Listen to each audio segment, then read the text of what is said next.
So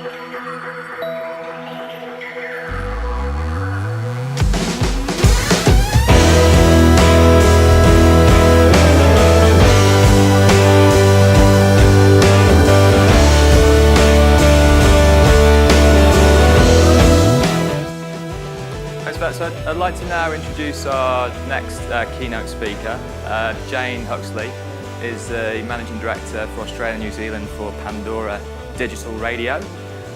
Jane's worked in many senior strategy roles for Microsoft and Vodafone, and for the last 4 or 5 years she's been leading the charge for Pandora in the Australian market. And today she's going to be talking through the Pandora story and how they're approaching disruption and continual monetization of the music industry. So please welcome Jane Huxley.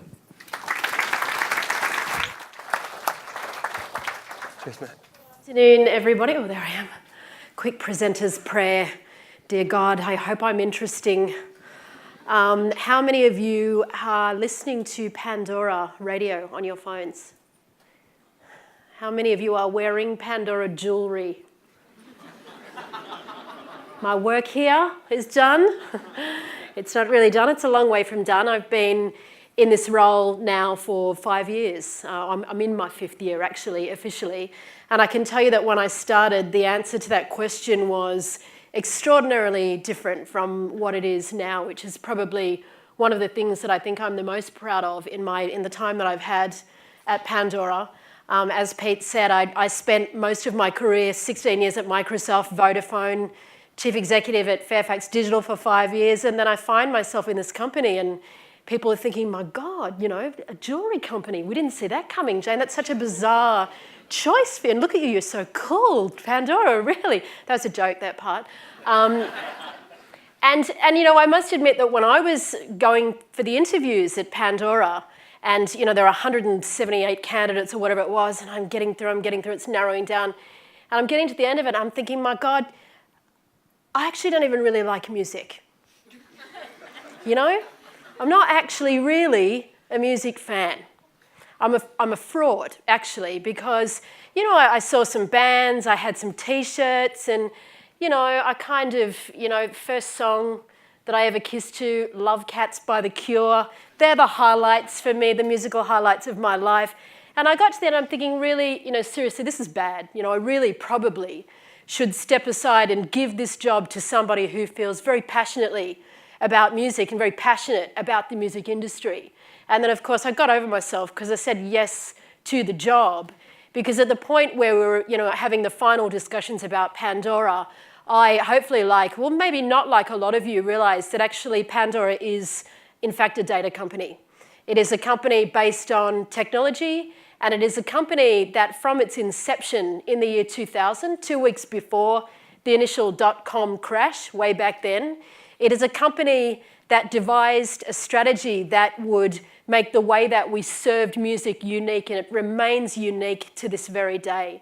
And so I thought I'd spend, you know, the 20 minutes that I've got up here talking a little bit about what it was like to start Pandora in Australia and New Zealand, why partnering was so important. And with such a broad audience and my desire, my prayer, my wish to be interesting, I'm going to kind of go broad, but I'm happy to answer questions at the end of it. So I'm just going to start out with some of, you know, what I consider to be the real basics in starting up a company like Pandora. And I know, you know, having looked at the luminary companies that many of you are working for today, you know, I sort of encourage you that you can always go back and learn from the basics. And so I hope even in talking through the basics of some of the things that we put in place, some of the partnering that we did, that maybe thinking about those basics again might spark something in you. It's never gets too old to go back and remember what it was that you were trying to do. So the mission here was pretty clear when I started this company, first subsidiary outside of the United States. It was really a pioneering role.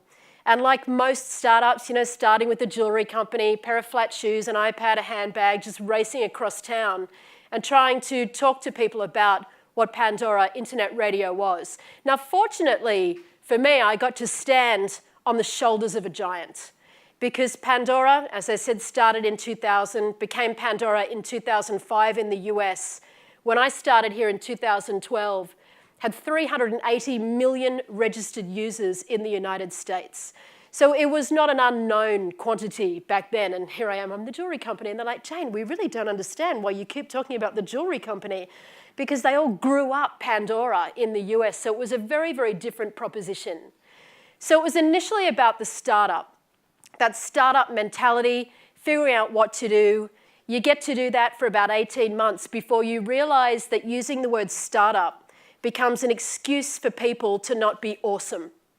Oh, well, you know, that didn't work out because we're a startup. Oh, well, we can't do that because we're a startup. Oh, we didn't get that done because we're a startup. Like, okay, we've stopped being a startup and we're going to move into the next phase. And the next phase after a startup, and I do think it shouldn't go longer than 12 to 18 months, the phase after that is the scale-up phase. And look, you could argue that that's actually where Pandora came into this market.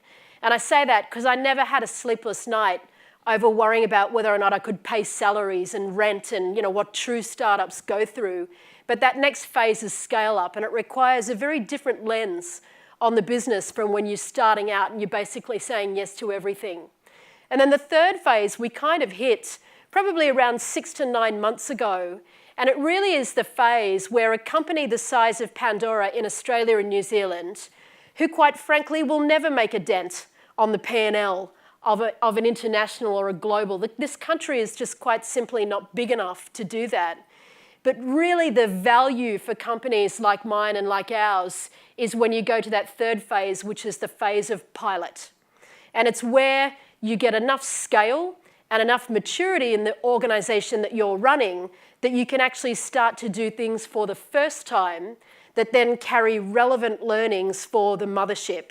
And in our case, you know, big old Pandora, you know, with 80 million people connected at the same time listening to music 24/7, 365 days of the year. So it's exciting to kind of get it to the point where we do stuff here and the mothership looks down and says, well, we didn't know that. And we're thinking about rolling these things out here. So they're the three kind of distinct phases that we've been through. Important to think about in the company how the behaviours should change as you go through all of those phases. Those phases are never related to a P&L. They are never related to a size. They are always related to the behaviours of the employee in the organisation. So once again, you don't get to look at your P&L and go, well, we're 20 million in revenue now. We're 50 million in revenue now. It's time to grow up. It's sort of incumbent on the leaders in the business to figure out the touch points when the behaviours in the organisation need to change, but I digress. So just wanted to go back and revisit those basics, and it really was a blank sheet of paper in starting up Pandora. So the first things, and I think, you know, kind of Uni 101, some of the stuff that we learn about making a market from an academic perspective all still hold true. And the first one of those, and kind of maybe reflect a little bit on the business that you're in or the product that you are responsible for or the customers that you're talking to regularly. The first one is to really identify very clearly what is unique about what it is that you have. And, you know, for us, being unique was a core part of the DNA from the get-go. The original IP in Pandora, the company, was our ability to analyse a song, to take a single song and be able to break it down into its component parts, over 450 of them, and essentially tag each of those component parts with metadata. So every song in Pandora is described using metadata, using words. And each of those 450 unique attributes are tagged directly on every single song that gets played or streamed from Pandora. And all of that IP sits in the beating heart of our company that still powers Pandora today, and it's called the Music Genome Project. And the Music Genome Project is essentially the repository of data that knows everything about music. And then on top of that, you bolt on everything that we know about our listeners, everything that we know about the people as they're listening to music, they're thumbing up, they're thumbing down, they're logging in, they're skipping, they're replaying, they're doing all of those things, and it all attaches itself to the music and to the listener profiles. And so you start to build up a very, very clear view of who the music is and what the music is and who is listening to it.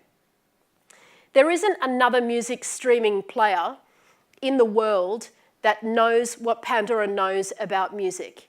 And we know that because it was our unique IP, because we've been at it for 17 years, and because all of the big guns have come swinging for us in the last few years, trying to recreate this secret sauce of Pandora.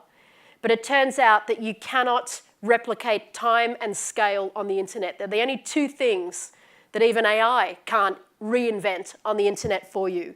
So being very clear about what is unique about your product. And then you have to decide what is unique about my product in this market. Now, Pandora was the 24th music streaming player in Australia when I started in 2012. And everybody knew music streaming by then. I think, in particular, iTunes had done a great job. I thank Kate Vale, who's been running Spotify every single day. She did an incredible job of educating the public on what music streaming was as opposed to music downloading. So there was a great awareness around what music streaming was, and in fact, 24 players, including some homegrowns like JB Hi-Fi Now, for example, that were all in this music streaming business. So you need to identify your unique position in the market. And for us, it was easy. We were here to disrupt and to redefine radio. And when you are listening to the radio, as we've all done since we were in the kitchen eating Vegemite toast before school when we were very young, when you're listening to the radio, you're doing other stuff. You're getting ready for school, you're having breakfast, you're working, you're driving, you're doing whatever it is that you need to do. So for us, it was easy to identify Pandora as the lean-back music streaming service, and therefore everybody else was lean forward, hands-on, program. You've got to know about music, you've got to know what track you want, you've got to be interested in it. So it was very easy for us then to identify how we were different. So you identify how are you unique and how are you different. And then, of course, the last thing that you need to do is identify very clearly who you are here to serve. So who do your people get out of bed every day to serve? And when you're a digital pure play, when you have an intangible product such as music streaming, this notion of service is a very critical notion. Who do we serve every day? And so I had to identify essentially who the stakeholders were for our business.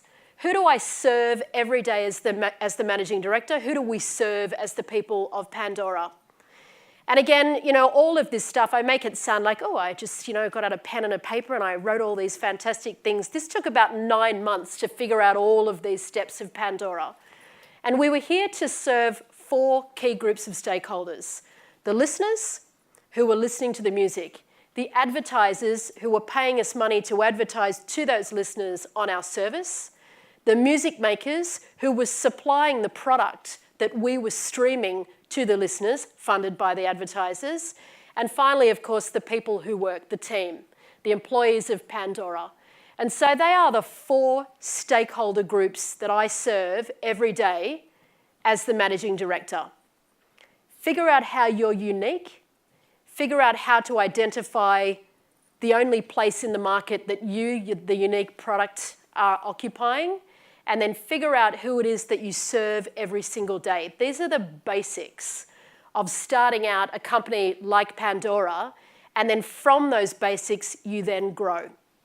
So that second phase, that first phase, as I said, 8-9 months, you're getting the MBA of how to start a Pandora in 13 minutes. You could all go out and start a Pandora right after this presentation today.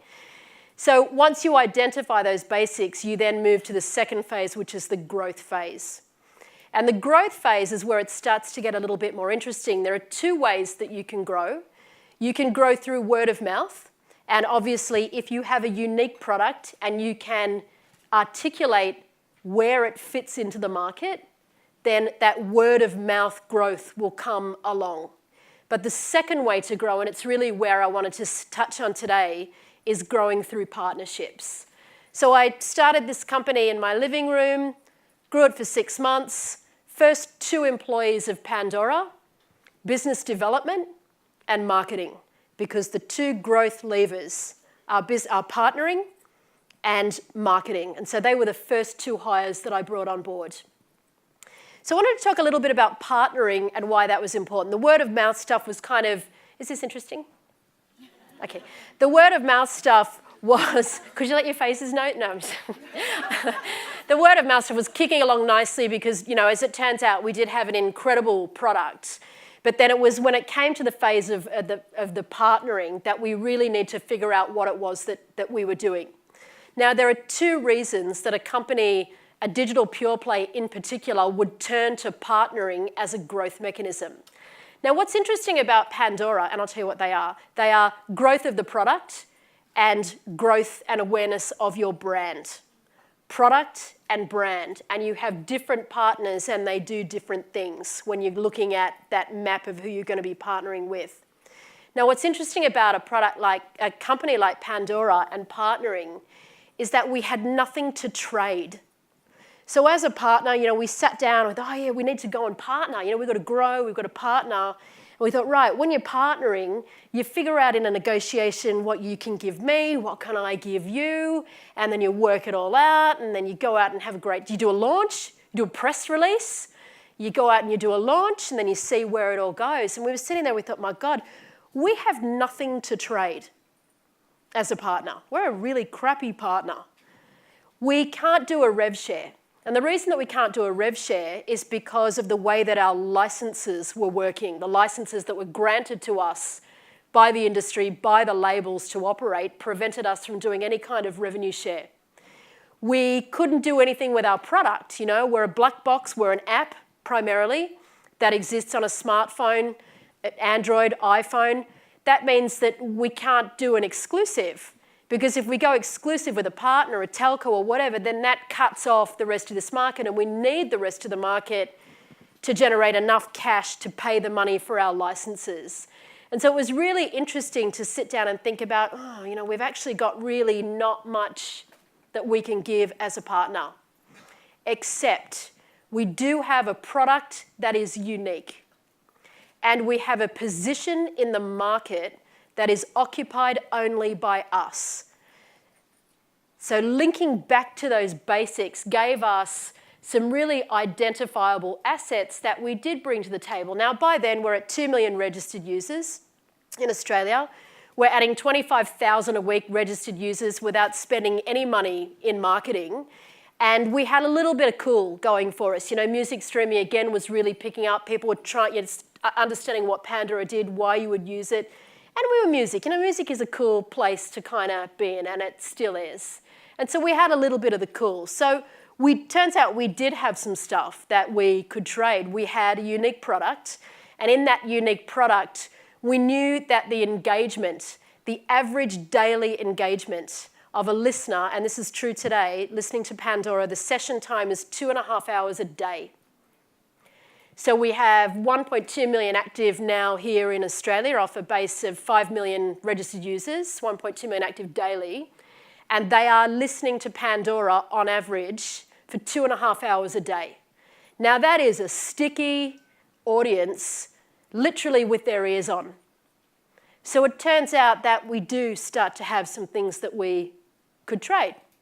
So we thought about, well, where do we want to be? How do we grow our product? Go back to what it is, what your mission is. We want to be anywhere that people listen to music passively, where they lean back and they listen to music, because that's our place in the market. And more passive listening happens in the car than anywhere else. And so we went out and we started targeting auto, because that commute, particularly in Australia, that long commute to and from work is where, radio is still king. Terrestrial radio is still king in the car. And so with laser-like precision, you focus on that market. Who are the top 10 manufacturers?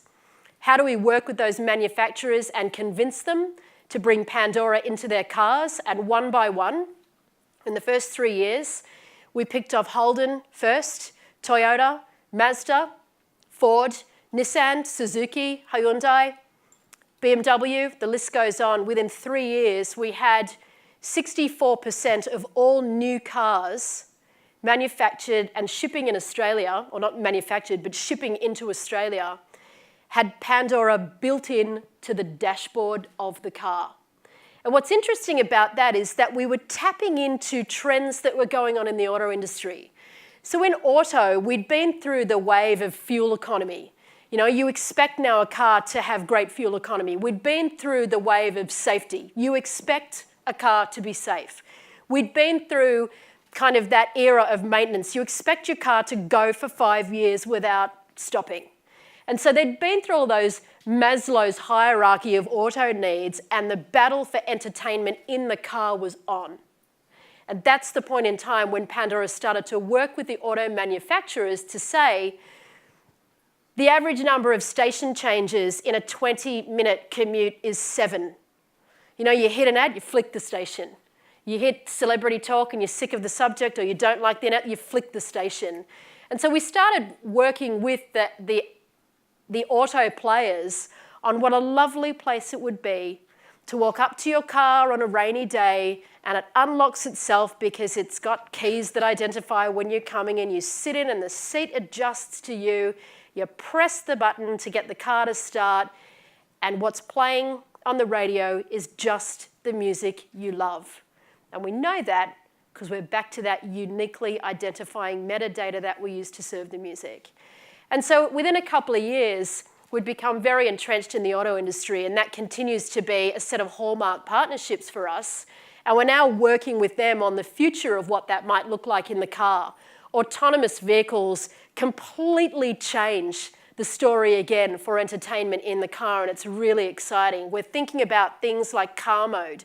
You know, we have plane mode, we have silent mode, we have all different modes on a phone. What would a car mode look like? What would a car mode look like when you actually don't have to drive and you're just kind of hanging out in your car like you're in a movie theatre? What does music and streaming look like then? So we're really thinking through the roadmap of what goes on in auto. Second set of partners, where else do you listen to music? In a lean-back way, and the battle for the living room was on.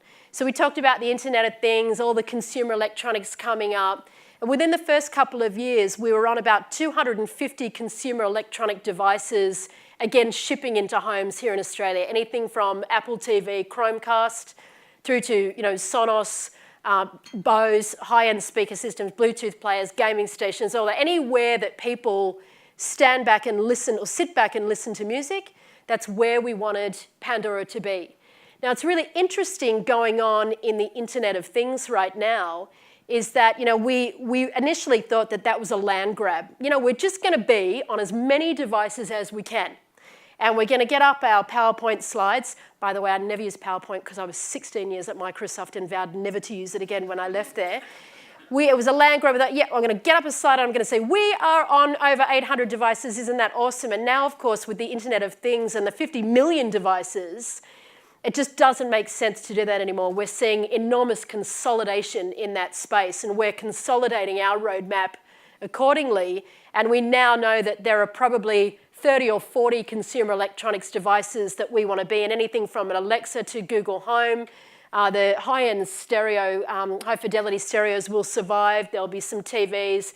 So we're now having to place bets around consumer electronics as the proliferation of internet-connected devices really starts to flood the market. So it's kind of the reverse partnering there, where we started out with many and now we're having to really consolidate down to really placing bets and figuring out what it was or who it is that we think will survive. Now, that was really about product growth. How many places can we get people to listen to Pandora? Can we get them to listen to Pandora for longer? But the other type of partnering was really where we started to pilot some of our services on behalf of Pandora in the US. And it was really around marketing. Because as I said, one of the things that we didn't have is we didn't have a lot of money to spend on marketing. We had some. We did a brand campaign a couple of years ago. But other than that, it's been pretty lean times in scale-up land for Pandora. So we knew that we had to go out and partner to punch above our weight in terms of people that would hear about Pandora. Not much to swap. Again, you know, still in this, we don't have money, we can't do exclusive, but we've got a great product and nobody does what we do. And so we started going out and talking to some of the biggest brands in Australia. And I think there are people here today from Woolworths and BWS. We got traction very early on in the team at BWS who were starting to really think in a revolutionary way about the experience of coming into a shop and buying alcohol. I mean, talk about the data that we've got in Pandora. They have just got extraordinary amounts of information and data on the customers that come in to buy alcohol in the BWS stores all across Australia. And what we decided to do is that we would, for the first time, create radio stations that mapped directly to the customers that were coming into the stores in BWS, and we would map them to the time of day and the type of alcohol that those customers had a propensity to buy at any given hour. And so we started to really take the data assets that we had around music and building engaging experiences and bring that together with the data that BWS had and create a very unique in-store experience for their customers. But of course, that experience wasn't just while they were walking down aisle 7 to pick up the Grey Goose vodka.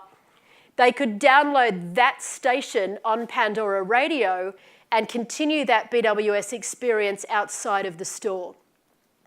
And very early on, we did 10 pilot stores, we did 100 pilot stores, we took it to 750, and we found that 50,000 customers had downloaded the BWS environment to continue their relationship with BWS when they left the store. And so there started to be the bones of bringing that online and offline world together and really starting to understand what the consumer behaviour was outside of the store, depending on what they were doing. And, you know, I make it sound easy, but we then transferred that relationship and started to work very closely with Woolworths. And now you are listening to Pandora Radio, or Woolworths Radio, powered by Pandora, in 1,200 Woolworths stores across Australia. So listen out next time you're in the store, because we are custom streaming the music to that store. And there were some really interesting things that came off the back of that. One thing, again, was this online-offline environment. The next one was, and we didn't see this one coming, the feedback from the staff of the Woolworths store. So it turns out they'd been playing the same 4 CDs for the last 50 years. And one of the things that we did is that we got our founder, Tim Westergren, to custom record a message for the staff of the Woolworths store that would play before the store opened and the customers came in. So we would play that message from our CEO, enjoy today's music, blah, blah, blah. It's all custom curated. And of course, when you're listening to Pandora, you're not listening to the same song twice. So the Woolworths guys have a Facebook page.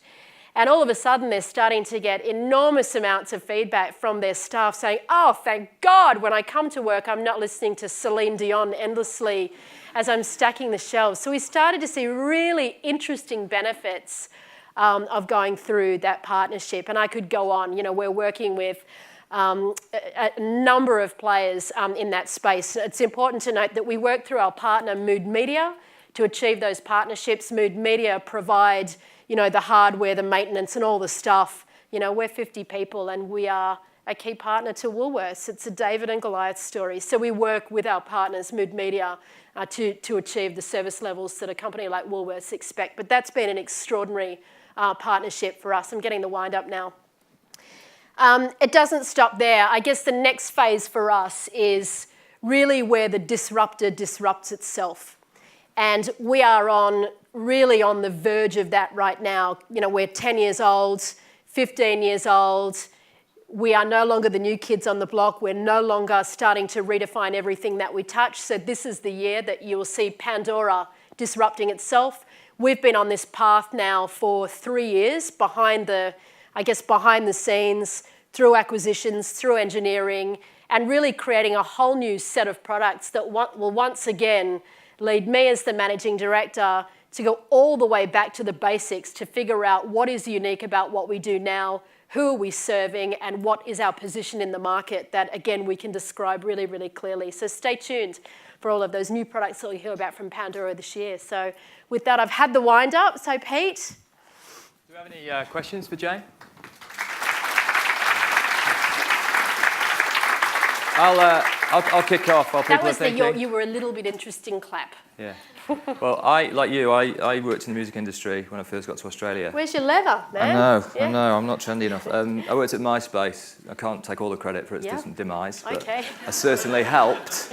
I didn't like music either. I think I just knew Oasis and Kasabian. It was more of a geography thing. Is that a sausage? Okay. Yeah, exactly. But it's still obviously a very competitive industry, and as you say, there's a lot of players in the market. Where do you sort of see that going? Obviously, there's yourselves and Spotify, fairly prolific. What do you see? What does it look like over the next few years? It's consolidating now. So 3 or 4 of the players that were on the landscape when I came in just don't exist or have pulled out of this market. We're seeing, the elephants pull up seats at the dining table, Apple, Amazon, Google. What's interesting is when you look back again, say back to 2007, 2008, as the iPhone was starting to get into consumers' hands and music was really taking off, there was something like 289 companies that proclaimed to be in streaming. So, it comes and goes. And I think that, again, what you've got to be able to do is have a defensible, unique position. And, we know when I was interviewing at Pandora, the day I was talking to the CEO was the day that iTunes announced that they were going to Apple announced they were going to do iTunes Radio. And I got on the phone to him and I said, it's all over now. I think this is going to be a really quick conversation. Apple's just said they're going to do radio. That's what you do. And he said, no, we got this. I don't know why he hired me. I think actually that's why he hired me. And he said, no, we got this. And we obsessed over that for the 6 months after I started. We obsessed over radio, Apple bringing radio into the market. And, it eventually came out in the US, and a couple of months later in Australia, 3% of the active users disappeared in the first month. And we were like, yeah, okay, all right, that's good. 90 days later, they all came back and they brought their mates with them. And, we were like, oh, thank God. But what we found when we went and asked them why they'd done that, and it came back to the data, the music genome, nobody knows me like Pandora knows me. And so, these big guys will come in, but if you have a defensible, unique position and you pivot your product, as I mentioned we're going to do in these next couple of years, then, you'll be a survivor. Yeah. As a quick follow-up, we're still, a private company, obviously a public business, and, made some acquisitions. The Ticketfly acquisition was quite interesting. How has that sort of helped Pandora's proposition? Yeah, so that was part of that story of the disruptor disrupting. So 3 years ago, we made 3 key acquisitions based on the strategic future that we saw for our company, and one of those was Ticketfly. We bought the assets of an on-demand company called Rdio, who arguably had one of the best on-demand music streaming products in the world, who went into liquidation because they couldn't make it work. And we bought a data company called Next Big Sound that really is the Google Analytics for musicians, I guess is how you would look at that. So we did these acquisitions, and being a public company, the analysts and the investors are all going, Jesus, what are you people doing? It's a bunch of idiots running that company, and the stock price started to go down. We kind of knew what our plan was. Next Big Sound, is this Google Analytics product. So we serve the musicians, and that enables them to find their audiences and make more money out of things like touring, live events, specific digital downloads, ticket sales, being able to diversify away from just recorded music. Ticketfly is misleading. Yes, it's in the business of ticketing, but it is a software as a service provider for venue management. So if you have a mid-sized venue and you need to get bums on the seats, but you're also doing merchandising, you're doing marketing, you're doing food and beverage, you're doing space planning, you're pipelining, talent for the next 3 years so you can fill your venues, that's what Ticketfly does. So the combination of Pandora's audience plus Ticketfly and a ticket here, as well as guaranteed audiences and launching new music, it all starts to come together, and you can see more broadly what we're doing. And then Rdio, of course, will be the asset. We launch our on-demand product, Pandora Premium, in the US market at the end of this month, and that will be where we really come out swinging for the big guys. And this is the live or die bet. Great. Is there any questions from the floor?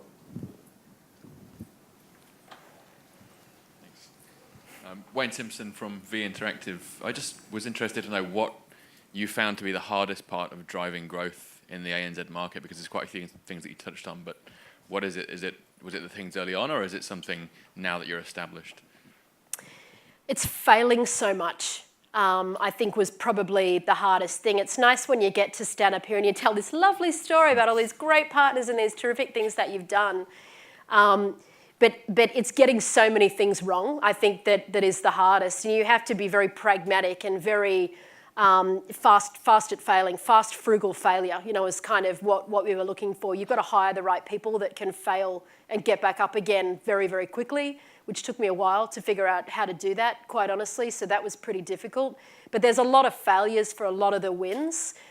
Some of those partnerships were, knocking on the door for 11, 12 months before the door was opened. So it's beautiful at this end, but it really is that you've just got to get in and do the hard slog and then keep the basics of the business running at the same time. So it's the juggling, I think, that was most difficult. But what mitigates that is that clarity around, unique, defensible product, market, who do you serve? And if you keep coming back to those, then that builds a natural resilience into a business. And that kind of is why I get to stand up here and talk about partners, at the end of kind of 5 years. Does that help at all? Any more questions? Yeah. How are you able to create customized music for the percentage of the market in store that you don't have access to because they're not currently on your site? You can essentially do lookalike modeling on postcode. So, it's interesting when you log into Pandora, you log in with PAG postcode, age and email address. I knew I'd get there, that postcode and sourcing the musical taste within the postcode is something that we're able to do. But we can also do that on time of day. We can do it on type of device. We can do it on age. We can do it on any way that you can imagine that you can slice and dice the data.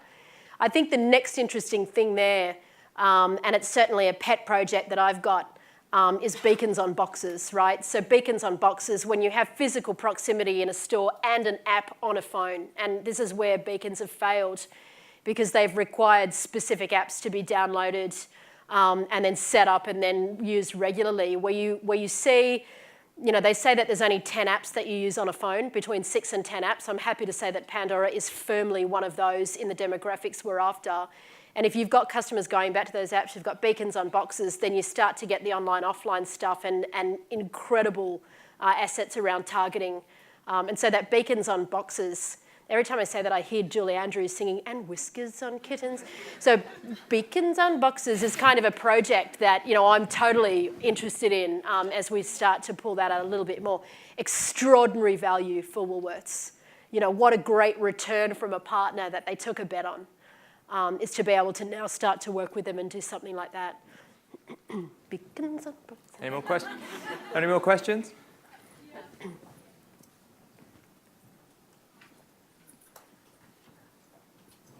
You talk about who you serve and your stakeholders. Whereabouts do the artists sit as part of the Pandora proposition? So they sit in music makers. So my stakeholders are LAMP, listeners, advertisers, music makers and people. So it's always good to have an acronym for the people you serve. So they sit in the music maker category. It's why Tim founded the company. He himself was a musician, and his dream is to enable musicians to make a living out of what they do. And right now, it's only the top 3% that can actually give up their day job as a barista or a bank teller and make money out of doing something that they feel passionately about and are extraordinarily good at, and it makes everybody else feel good. So we serve them in a myriad of ways. We have products. The artist marketing platform sits on top of Pandora's genome, and any spinning artist can actually log in, verify and log in, and access all of the data in Pandora for free for themselves to help them to really unplug the value in what is essentially the loss leader that recorded music is. Now, that's like telling an artist that their baby is ugly. When you say to them, recorded music, it's a loss leader. The truth is it's been like that for 6 years. They can't make money out of recorded music, but they can make money out of audiences, merchandise, digital downloads, tours, T-shirts. There are 20 other ways that a musician can make money, and recorded music has become the business card, the calling card. And so really our mission for them is to figure out how to diversify, take that piece of recorded music as the front door, and then once that fan is through the front door, who is the fan that will pay me money for what I do? And really that is a core part of our mission and really central to everything that we do. We'll take one final question over there. Hi, Nicolette from InMobi. Being a mobile-first company, how did Pandora leverage digital platforms for growth strategy? You're right. We did come in Australia to be mobile first, so we delayed the launch to do a simultaneous ship for iPhone and Android on the first day that we launched, December the 14th, 2012. And we did come out here very strongly as a mobile-first approach. Despite the fact that I run an advertising-led business, and I encourage you all to look at Pandora as a magnificent platform for you to reach your customers with a targeted message. Despite press hard, 3 copies. So we didn't actually have a lot of money, to do that. So we very much relied on that word of mouth up front, and some incredible partners. I'm looking at Graham Christie there in the third row. I see you. Who was running a company that we partnered with, in fact, to get a lot of a word out into the publishers' network and infrastructure. We didn't have a lot of money to do it. We really relied on word of mouth and then the word of our partners coming into us. Now that's changed, right? And as we go into our, I guess, the next phase, into this pilot phase and into this maturity phase, it's not something I'm necessarily going to talk about today, but our business model has moved from a funnel to a pyramid. So we're not so much after volume coming down to a bottleneck and then targeting them, but we're after taking this extraordinary registered user base and active user base that we already have and upselling them. And so what we're finding in our business is that retention is the new acquisition, and the platforms and the partners that we're looking for and the things that we have to trade in our business are very different from those early days.